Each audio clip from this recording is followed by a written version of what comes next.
Inéditas del Frente Patriótico Manuel Rodríguez. Cabo Bando fue hecho prisionero por uno de nuestros destacamentos. Por el norte de Chile ingresan las armas para desatar la sublevación. Estamos escuchando parte de la serie Guerrilleros de Chilevisión hace ya más de un mes, ¿no? El domingo 9 de agosto, cuando se emitía un capítulo del programa Tolerancia Cero, apareció un misterioso video con la imagen de un hombre encapuchado. Generó distintas especulaciones, pero bueno, lo cierto es que se trataba de una acción publicitaria de esta serie Guerrilleros de Chilevisión. Estamos aquí con Pedro Azócar, guionista y realizador además del programa. Pedro, te queremos agradecer que estés con nosotros y que nos acompañes. Gracias a ustedes por invitarme. Hola Pedro, bienvenido. Oye, felicitarte además primero por la calidad de la serie, pero no podemos dejar de preguntarte acerca de este guerrillero que le faltó un poco de producción, ¿no? ¿Tú te refieres a la intervención que hicimos? A la intervención de marketing. Me decía así en la conversación previa, antes de entrar al micrófono, que fue una decisión de todos, ¿no? Del equipo en conjunto. Sí, una decisión de todos basada un poco en la estrategia comunicacional que utilizaban los frentistas en ese momento para desarrollar sus acciones de propaganda. Ellos intervenían señales de televisión a través de un sistema de audio en forma muy focalizada en algunos barrios de Santiago, y además hacían estas acciones de tomarse radios para emitir proclamas, para romper con la censura que implementaba la dictadura en ese momento. Y nosotros, a partir de la forma de actuar de ellos, nos pareció coherente con la lógica del programa utilizar un sistema de publicidad que utilizaba el mismo mecanismo de ellos y que causó lo que nosotros queríamos, que fue, digamos, impacto en las redes sociales y muchos comentarios. Ahora, ¿la imagen es real? La imagen es real, es una conferencia de prensa de Raúl Pellegrín. Sí. Hace muchos años ya, sí. Sí, eso fue del año 84 más o menos. El manda más del frente, claro. Hasta ese minuto, después lo mataron. Él muere en Los Queñes, en claro. el asalto al cuartel Los Queñes en 1988. Pedro, lo decíamos nosotros al principio, estamos en un 11 de septiembre que sigue siendo una fecha súper significativa para Chile, una fecha donde se muestran dos países, a lo mejor cada vez menos, pero donde aparecen dos polos de un país, que se enfrentó el 11 de septiembre del 73, y cuando uno habla de guerrilleros pasa que las redes sociales tienen mucha repercusión los días que lo emiten, pero además hay gente que dice, ¿por qué elegir la historia del frente? Esto es como una apología al terrorismo. ¿Por qué poner la vida de esta gente en la televisión abierta? ¿Por qué eligieron la historia del Frente Patriótico Manuel Rodríguez? Sí, he visto eso en las redes sociales, no nos sorprende, es resultado un poco del proceso histórico que se ha dado en Chile, que año a año se va avanzando un poco más en conocer lo que ocurrió durante la dictadura. Esto se da dentro del contexto de un trabajo editorial que hemos hecho en Chilevisión desde hace ya bastantes años, y que ha tenido una mayor significancia a partir del año 2013, cuando hicimos un programa que se llamó Chile, las imágenes prohibidas. El programa que conducía Benjamín Vicuña, que también causó muchísimo... Que condujo Benjamín Vicuña y que es el mismo equipo, somos las mismas personas. Nosotros éramos los que estábamos tras ese programa, que es un equipo que opera en un área del canal específica, digamos, y que nos hemos dedicado un poco a desarrollar este tipo de temas. Y el 2013, descubrimos que ahí hicimos un aporte respecto de lo que era la mirada en torno a la dictadura y aportamos elementos concretos para la discusión social que se generó en ese momento, y creemos que fue tremendamente significativo. El año 2014 hicimos un programa también para septiembre que se llamó El juez, la víctima, el victimario, que le integramos una mirada distinta, porque en el año 2013 estaba muy focalizado en la perspectiva de las víctimas y en la perspectiva de la lucha que dio el pueblo chileno en las calles, pacíficamente, para conquistar espacios de libertad y, en definitivamente, la democracia.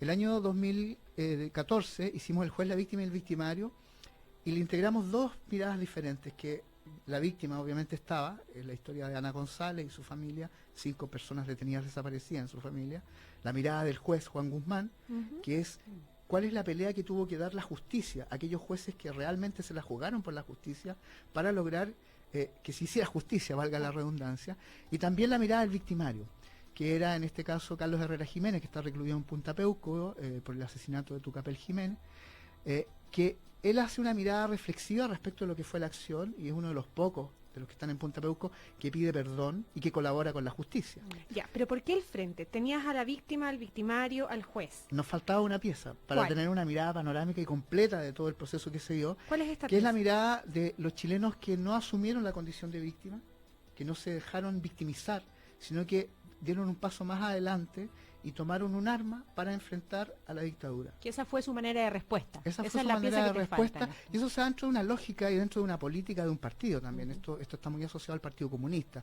El argumento es que está el legítimo derecho de la rebelión de los pueblos ante la opresión de un régimen que coarta todas sus libertades y que aplica prácticas terroristas para aniquilar a las personas que operan o que piensan de una manera distinta. El Frente se da en el contexto de un viraje político de la línea del Partido Comunista Chileno, que deja de lado su tradición, que ha sido a lo largo de toda su historia tremendamente constitucionalista y apegada a las normas establecidas en las constituciones políticas de Chile, y asume una política distinta para enfrentar la dictadura en el contexto también de un proceso objetivo y subjetivo. Un proceso objetivo en términos de las condiciones políticas de Chile, que era la aniquilación física de las personas que propugnaban o promovían ideas de izquierda, y subjetivo en términos del impacto que les provoca a ellos el hecho de que estén matando a la gente cercana a ellos. O sea, tú ves que entre el 73 y el 76 son más de 100 militantes comunistas asesinados por la dictadura y hechos desaparecer. Ahora, cuando el Frente decide tomar las armas, cuando tú dices son chilenos que no se dejaron victimizar, de alguna manera se convierten en victimarios también. O sea, ellos protagonizan atentados, protagonizan asaltos a bancos, o sea, se convierten en victimarios de alguna manera, ¿o no? Hay también personas inocentes que se vieron envueltas en esta vorágine de violencia que se desató en el país. Nosotros en el capítulo 2, si no me equivoco, está el testimonio de Gonzalo Cruzat, por ejemplo, que es un niño que tenía 11 años y que fue secuestrado por el Frente Patriótico Manuel Rodríguez para recaudar dinero para financiar la organización. Gonzalo Cruzat era hijo de la familia Cruzat, que era un grupo empresarial bastante importante en Chile, que en el contexto de toda esta modificación de las políticas económicas en el país se habían hecho de una gran fortuna también en ese contexto. Entonces, de esa perspectiva, ahora claro, también hay una mirada crítica de ellos respecto de esa operación en particular. El que responde a la pregunta directa en este caso es Guillermo Tellier, que él dice, bueno, eso fue muy mal evaluado y nunca más se hizo una operación de ese tipo. Pero también hay gente obviamente inocente que paga las consecuencias de este clima de violencia que había en Chile. Ya, pero no está en ningún caso la intención de santificarlos, ¿no? Ni de ponerlos en un altar donde suelen estar muchos guerrilleros también de la historia, porque bueno, cada uno dando la batalla desde su punto de vista resulta también a lo mejor santo ídolo para otros. Yo creo que hay una diferencia también respecto de la calidad de victimario, porque los victimarios que operaban para el Estado, los agentes de la DINA, de la CNI, etcétera, ellos actuaban contra gente desarmada. Ellos actuaban sobre seguro, ellos asesinaban gente amarrada, vendada, torturada. Sí, había un Estado, una política de Estado. Hay una política de Estado. La condición de victimario de los rodriguistas es cuestionable desde cierta perspectiva, de la eventualidad de que las víctimas civiles que se vieron involucradas en situaciones de violencia en las que ellos participaron no fueron intencionadamente asesinadas. A eso voy. No eran el objetivo de la acción, digamos. No, en general todos los que nosotros entrevistamos y con todas las personas que conversamos, ellos siempre dicen la operación perfecta que nosotros desarrollábamos era aquella en la que no disparábamos ningún tiro. Claro, no, de hecho, ellos cuando hubo enfrentamientos con fuerzas militares o con carabineros, la situación era distinta porque era contra gente que estaba armada también. Entonces hay un matiz de diferencia ahí. Sí, Pedro, a mí me parece que Chile Imágenes Prohibidas es uno de los mejores programas que se ha hecho. Primero por el momento en el que aparece, segundo por lo que provoca y tercero porque yo creo que tuvo la libertad, no solo de decir lo que tuvo que decir en ese momento, sino además de trabajar sin la convulsión hoy día de las redes sociales. Y ahí donde me interesa tu proceso creativo, porque ya Pedro Azócar se sitúa en el año 2015, donde las redes sociales están muy potentes, donde en mayor o menor medida todos miramos lo que nos dice este público, ¿no? Este público que antes tal vez tomaba el teléfono, llamaba al canal para alegar, pero tenía que pasar por 30 personas antes probablemente llegar a ti. Ahora el realizador está demasiado cerca de la crítica. ¿Cómo te tomaste eso para construir esto? Ojalá, digo yo, con la misma libertad con lo que lo construiste Chile Imágenes Prohibidas durante el 2003, tú y tu equipo, digamos. ¿Se entiende la pregunta? O sea, sí. Porque no te puedes despegar de eso tampoco. Y yo creo que finalmente también te afecta en la forma como haces el trabajo. No es lo preponderante, probablemente no consume ni un porcentaje muy significativo de tu tiempo, pero también es una voz que está ahí. Sí, es una voz que está ahí, uno la escucha, obviamente. Claro. No se puede hacer el sordo ante eso. Nosotros, en realidad, el aporte nuestro que nosotros creemos que estamos desarrollando o llevando adelante con este programa es primero exponer la historia de un grupo de chilenos que no había sido contada en medios masivos de la forma en que nosotros la hemos contado. tuvimos acceso a militantes y muy del lado más profundo del Frente Patriótico Manuel Rodríguez, gente que nunca había hablado en cámara.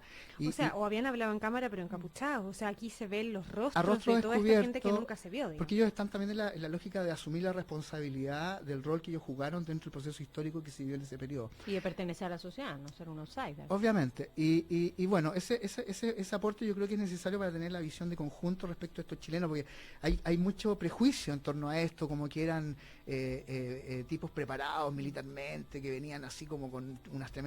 Al final tú te das cuenta que no es así. Fue muy precario, digamos, en sus orígenes, y las primeras personas que integraron estos grupos era gente muy humilde. Hay gaffiter, hay un carpintero, entrevistamos hace un tiempo atrás a un señor que anda con un carrito y es un jardinero que trabaja en el Barrio Alto. Es gente común y corriente como uno que se ve situada en un contexto en el cual asume una opción, porque hay condiciones también que lo impulsan en cierta forma a asumir esa opción.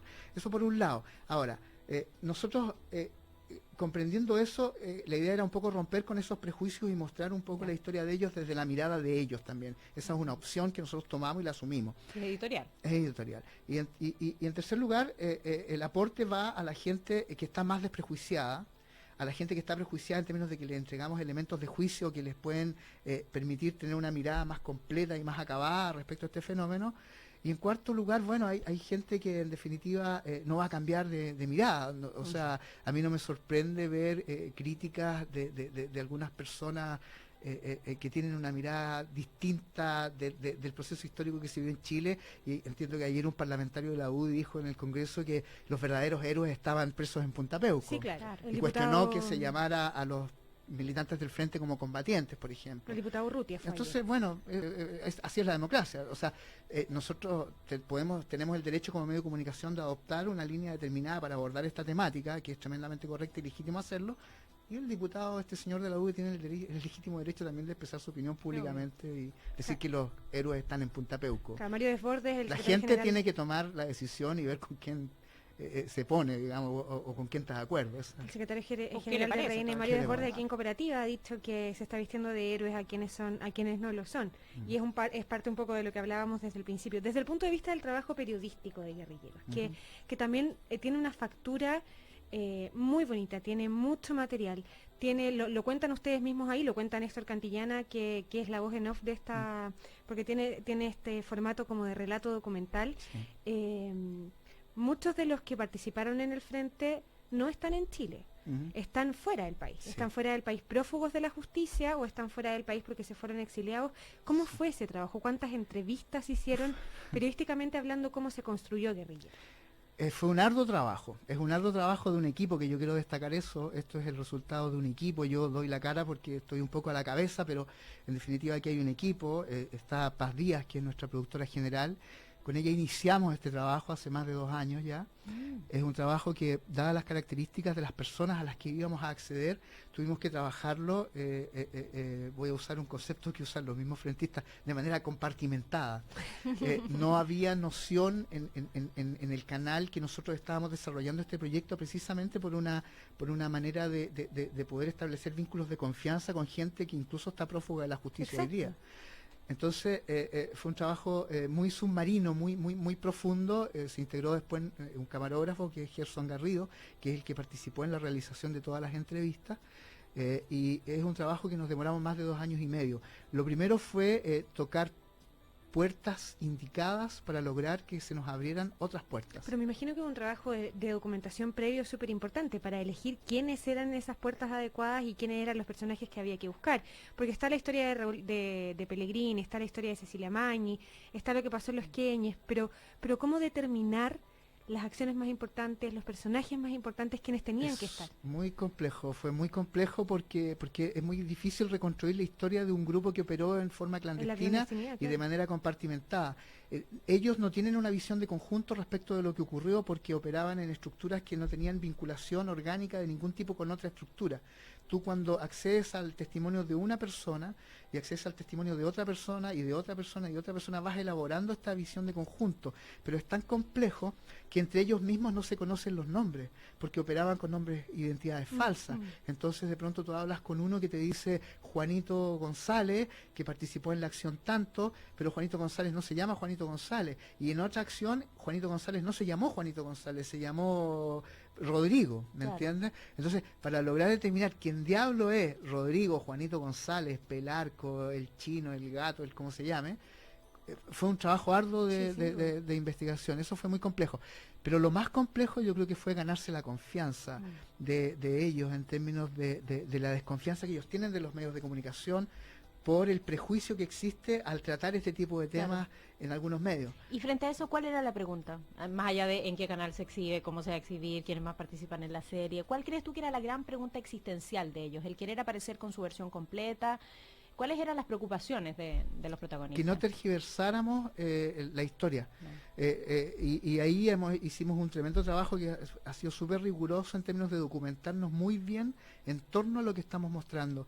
En el capítulo, viene el capítulo 4 y después viene el capítulo 5. En el capítulo 5 va a aparecer mucha información documental, que son documentos internos de ellos. Papeles de ellos, papeles del frente, porque nosotros tuvimos acceso a un archivo documental de ellos. Ellos guardaron un archivo documental que está desparramado, nosotros tuvimos acceso a eso y lo pudimos compilar y trabajarlo y ver fechas, reflexiones, autocríticas respecto de los años más difíciles, que son los años finales, digamos. O sea, eso es muy complejo. Y por otro lado, bueno, el acceso al archivo audiovisual, que pudimos tener acceso a imágenes de Cecilia Magni, Tamara encapuchada, hablando incluso humanamente respecto de su situación, de imágenes de Raúl Pellegrini, imágenes de operaciones de ellos. Eso fue bien interesante. Estamos conversando con Pedro Azócar, guionista, realizador del programa Guerrilleros de Chilevisión. Pedro, de todo eso que encontraron, probablemente va a costar, es la pregunta tradicional, ¿no? Pero algo que te haya llamado poderosamente la atención, algo que haya sido verdaderamente un descubrimiento o que haya cambiado la forma de ver que tenías sobre el frente. La dimensión humana de las personas que integraron el Frente Patriótico Manuel Rodríguez. Yo conversé con algunas personas, lamentablemente en un documental televisivo tú no puedes desarrollar mucho y tienes que comprimir, pero yo te estoy hablando que hubo entrevistas de 6 horas, de 8 horas, muy largas, donde tuvimos acceso a historias de vida completa.